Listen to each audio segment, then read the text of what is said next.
చిన్నప్పటి నుంచి ఆస్తమా ఉన్న వాళ్ళకి, దాంతోపాటు పొల్యూటింగ్ ఎన్విరాన్మెంట్స్కి ఎక్కువ ఎక్స్పోజ్ అయ్యేటటువంటి మైనింగ్ వర్కర్స్, అలాగే పొల్యూటింగ్ ఎన్విరాన్మెంట్లో ఉన్న వాళ్ళకి క్రానిక్ బ్రాంకైటిస్ అండ్ ఎంఫైసిమా లాంటి కండిషన్స్ లేటర్ పార్ట్కి వెళ్ళేసరికి chronic obstructive pulmonary disease COPD కింద మారుతూ ఉంటాయి అన్నమాట. ఈ పేషెంట్స్ అందరూ కూడా రిపీటెడ్గా ఆయాసం రావడం, దగ్గు, కఫం, దాంతోపాటు రెస్పిరేటరీ ఇన్ఫెక్షన్స్ రిపీటెడ్గా రావడం, ఏ చిన్న పని చేసినా ఆయాసపడడం, ఇలాంటి వాటితో బాధపడుతూ ఉంటారు అన్నమాట. డాక్టర్ దగ్గరికి వెళ్తే డాక్టర్ వెంటనే వాళ్ళకి స్పైరోమెట్రీ టెస్ట్ చేయిస్తారు. స్పైరోమెట్రీ టెస్ట్ అంటే ఏమవుతుందంటే వీళ్ళకి గాలి పీల్చినప్పుడు గాలి గొట్టాలు ఇన్ఫ్లేమ్ అయ్యి నేరో అయిపోతాయి అన్నమాట. ఈ నేరో అవడం వల్ల గాలి పీల్చుకున్నప్పుడు గాలి ఫ్రీగా లోపలికి వెళ్ళదు. అలాగే లోపల ఉండేటటువంటి ఎయిర్ సాక్స్ అంటే ఆల్వియోలై అంటారు, గాలి గదుల లోపల మీకు గాలి బుడగల్లా ఉంటాయి. ఈ వాల్స్ బాగా ఎలాసిటీ పోవడం వలన లోపలికి పీల్చినటువంటి గాలి లోపల ట్రాప్ అయిపోతుంది అనమాట.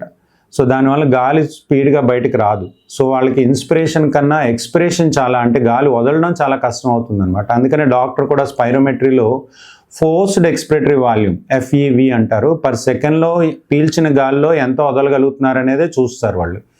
చూస్తే అది 80% రిలీజ్ చేసేయగలుగుతున్నారు అంటే వాళ్ళు మైల్డ్ స్టేజ్లోనే ఉన్నట్టు. 50 to 80% అయితే మోడరేట్, 30 to 50% అయితే సివియర్. అసలు పీల్చిన గాలిలో 30% కూడా బయటకు వదలలేకపోతే వాళ్ళు చాలా సివియర్ ఫామ్లో ఉన్నట్టు అనమాట.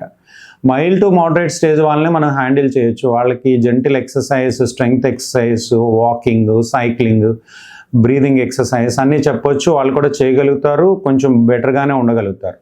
But severe to very severe ఫామ్లో ఉన్న వాళ్ళకి మాత్రం మనం వాళ్ళకి ఆక్సిజన్ కాన్సన్ట్రేటర్లు అవసరం అవుతాయి. బైపాప్ మిషన్ అంటే పీల్చేటప్పుడు హెల్ప్ చేస్తుంది, వదిలేటప్పుడు హెల్ప్ చేస్తుంది. అలాంటి బైపాప్ మిషన్లు, డైరెక్ట్ ఆక్సిజన్ సపోర్ట్ అవసరం అవుతుంది. కొంతమందికి అయితే వెంటిలేటర్ సపోర్ట్ కూడా అవసరం అవుతుంది. అలా వెంటిలేటర్లోకి వెళ్ళి మళ్ళీ బయటకు వచ్చిన వాళ్ళని రీహాబిలిటేట్ చేయడం వెరీ ఛాలెంజింగ్ అనమాట. అలాంటి వాళ్ళకి స్లోగా బ్రీదింగ్ ఎక్సర్సైజ్ అంటే మీకు పర్సల్లీ బ్రీదింగ్ కానీ, లేదంటే డయాఫ్రమేటిక్ బ్రీదింగ్ కానీ, లేకపోతే టవల్ అసిస్టెడ్ ఎక్స్పిరేషన్ అంటారు, టవల్ అసిస్టెడ్ ఎక్స్పిరేషన్, ఇలాంటి ఎక్సర్సైజ్ స్లోగా జెంటిల్గా చేయిస్తూ వాళ్ళ కండిషన్ బెటర్ అయ్యే కొలది కొంచెం మోడరేట్ ఎక్సర్సైజ్ చేయించి వాళ్ళని రీహాబిలిటేట్ చేస్తాం అన్నమాట. సో ఈ రకంగా వాళ్ళు బయటకు రావచ్చు. Thank you.